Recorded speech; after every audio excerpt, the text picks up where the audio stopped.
নমস্কাৰ ছাত্ৰ ছাত্ৰীসকল, আমি যিদৰে মৌখিক আৰু বুদ্ধি পৰীক্ষাৰ পাঠ আমি পালোঁ, ঠিক সেইদৰে আমি আজি নতুন গণিতৰ এটা নতুন পাঠ আমি চাম। তোমালোকে ভালদৰে মন দি শুনিবা বা ভালদৰে চাবা। এতিয়া আমি নতুন গণিতৰ পাঠ 6টো উলিয়াম। তাত আছে সংখ্যা 11ৰ পৰা 20লৈ। এতিয়া আগতে এটা আমি পাই আহিছিলোঁ যে 7তকৈ 1 বেছি কি হ'ব, 8তকৈ 1 বেছি কি হ'ব। আমি পাই আহিছোঁ যে কোনোবা এটা সংখ্যাৰ লগত যদি আমি 1 এটা যোগ কৰোঁ, সদায় তাতকৈ 1 বেছি সংখ্যাটো পাওঁ। ঠিক তেনেকৈ যদি আমি কোনোবা এটা সংখ্যাৰ পৰা 1 এটা বিয়োগ কৰোঁ, তেতিয়া আমি তাৰ আগৰ সংখ্যাটো পাওঁ। অৰ্থাৎ 7ৰ পৰা 7ৰ লগত 1 যোগ কৰিলে আমি তাৰ পিছৰ সংখ্যা 8 পালোঁ। 7ৰ পৰা 1 বিয়োগ কৰিলোঁ, তাৰ আগৰ সংখ্যা 6 পালোঁ। অৰ্থাৎ 7ৰ পিছৰ সংখ্যা হ'ল 8, 7ৰ আগৰ সংখ্যা হ'ল 6। আগৰ পিছৰ এইটো কথা আমি আগত পাই আহিছোঁ। এতিয়া আমি 11তকৈ 1 বেছি হ'লে আমি ঠিক সেইদৰে কি কৰিম, 11তকৈ 1 বেছি হ'লে কি হয়, 12 হয়। আকৌ 12তকৈ 1 বেছি হ'লে কি হয়, 13 হয়। তাক আমি চিনেৰে কেনেকৈ প্ৰকাশ কৰিম যে 11তকৈ 1 বেছি 12, আমি দেখালোঁ 12। অৰ্থাৎ এইটোৰ পৰা আমি বুজিব পাৰিম যে 12 11তকৈ 1 বেছি বা 11 12তকৈ 1 কম। ঠিক তেনেধৰণে 19 20তকৈ কিমান কম, সেইটোৱেই যেতিয়া আমি পালোঁ যে 19টো 20তকৈ 1 কম, তেতিয়া আমি কেনেদৰে লিখিলোঁ ভালদৰে চাম। ইয়াৰ পৰা আমি ডাঙৰ সৰু কেনেকৈ পাম এইটো ধাৰণা কৰি ল'ব পাৰিম। 10ৰ পৰা 20লৈ সংখ্যাকেইটা আমি যেতিয়া ডাঙৰৰ পৰা সৰুলৈ সজালে আমি কেনেদৰে পাম, ডাঙৰ পৰা সৰুলৈ 20টো 10ৰ পৰা 20লৈ এই সংখ্যাকেইটাৰ ভিতৰত 20টোৱে আটাইতকৈ ডাঙৰ। তাৰপৰা ক্ৰমান্বয়ে আমি সৰুলৈ গৈ আছোঁ। 20 19 18 17 16 15 14 13 12 11 আৰু 10। এইটোকে যদি আমি সৰুৰ পৰা ডাঙৰলৈ সজাম, তেতিয়া আকৌ সংখ্যাটো ওলোটা হৈ যাব। মানে 10 11 12 13 14 15 16 17 18 19 20 চিনটো যেতিয়া ডাঙৰ সংখ্যাৰ পিনে গুচি আহিব। এইটোৰ পৰা আমি এটা ধাৰণা কৰি ল'ব পাৰিম যে ডাঙৰ সৰু সংখ্যাৰ যিটো আমাৰ সহজতে গণ্ডগোল লাগে, এই ধাৰণাটো আমি ইয়াৰ পৰা ল'ব পাৰিম। এতিয়া আমি কি কৰিম, ইয়াৰ পিছত সংখ্যা ৰেখাত 0ৰ পৰা 20লৈ সংখ্যাটো আমি কেনেদৰে বহুৱাম। আমি জানো যে সংখ্যা ৰেখাডালত সংখ্যাবিলাক কিমান থাকে, আগতে পাই আহিছোঁ। 0ৰ পৰা 10লৈ আমি সংখ্যা ৰেখাত সংখ্যাবিলাক সজোৱাটো। এইবাৰ আমি 0ৰ পৰা 20লৈ সজাম। 20লৈ সজালে আমি কেনেকৈ পাম, সংখ্যা ৰেখাত সদায় কি হয়, সংখ্যাবিলাক সমান দূৰত্বত থাকে। সমান দূৰত্বত 1ৰ পৰা 2 3 4 এনেদৰে ইয়াৰ যিটো সমান, ইয়াৰ গেপটো বা ইয়াৰ খালী ঠাইটো ইটোৰ পৰা সিটোৰ ঘৰলৈ সদায় সমানকৈ থাকে। আৰু এই ক্ষেত্ৰত কি হয়, সৰু সংখ্যাবোৰ সদায় ডাঙৰ সংখ্যাৰ কোনফালে থাকে, বাওঁফালে থাকে। আৰু সৰু সংখ্যাৰ সোঁফালে থাকে ডাঙৰ সংখ্যাবোৰ। ধৰা এতিয়া 12টো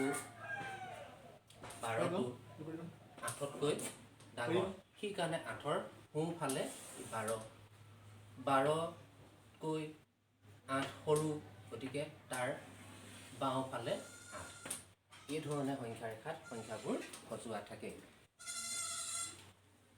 সংখ্যা ৰেখাৰ সহায়ত আমি যোগ আগতো পাই আহিছোঁ, স্কুলতো কৰিছোঁ। এতিয়া তোমালোকে ইয়াৰ পৰা চাব পাৰা সংখ্যা ৰেখাত যোগটো, যেনে আমি 8ৰ লগত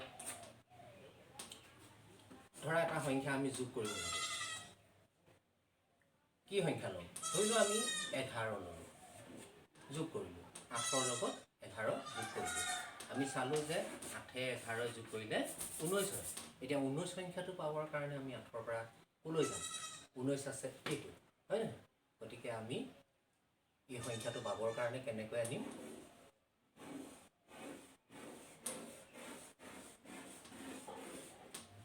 কিমান ঘৰ আহিলোঁ আমি, 1 2 3 4 5 6 7 8 9 10 11, কিমান পালোঁ, 19। এই ধৰণে আমি সংখ্যা ৰেখাত সংখ্যাবিলাক যোগ কৰোঁ। এতিয়া ইয়াৰ পৰা আমি আৰু এটা কথা ল'ব পাৰিম যে সংখ্যা ৰেখাৰ ধাৰণা লোৱাৰ পিছত আমি ইয়াৰ আগৰ পাছৰ সংখ্যাবোৰ উলিয়াব পাৰিম। ধৰি লোৱা তোমালোকক দিয়া হ'ল যে সংখ্যা দিয়া হ'ল 17 তাৰ আগৰ আৰু পিছৰ তেতিয়া আমি ধৰি ল'ব লাগিব যে পিছৰটো সদায় 17তকৈ 1 বেছি আগৰটো সদায় 17তকৈ 1 কম 1 কম হ'লে 7ৰ 1 গ'ল 6 16 1 বেছি হ'লে 7ৰ লগত 1 যোগ 8 18 16 17 18 এই ধৰণে আমি আগৰ পিছৰ সংখ্যাবিলাক নিৰ্ণয় কৰিব পাৰোঁ। এতিয়া তোমালোকে কি কৰিব লাগিব এই পাঠত যে আছে 8 9 89 পৃষ্ঠাত তলত দিয়া সংখ্যাবোৰৰ আগৰ সংখ্যাবোৰ লিখা তলত দিয়া সংখ্যাবোৰ পিছৰ সংখ্যাবোৰ লিখা এইকেইটা ঘৰত কৰিবা। ঠিক তেনেধৰণে তলৰ সংখ্যাবোৰৰ মাজৰ সংখ্যাবোৰ আছে এইকেইটাও কৰিব পাৰিবা আৰু আগৰ পিছৰ সংখ্যা দিয়া আছে সেইকেইটাও কৰিব পাৰিবা। এতিয়া আমি আৰু অকণমান আগলৈ যাম। ধৰি লোৱা 8তকৈ 4 কিমান ডাঙৰ তেতিয়া আমি সংখ্যা ৰেখাৰ সহায়ত চাবলৈ গ'লে আমি 8ৰ পৰা ক'লৈ যাম 4লৈ 8 4তকৈ কিমান ডাঙৰ এই সংখ্যাটো আমি কেনেধৰণে বুজিম 8 4তকৈ কিমান ডাঙৰ সংখ্যা ৰেখাডালৰ সহায়ত আমি কৰিব পাৰিলোঁ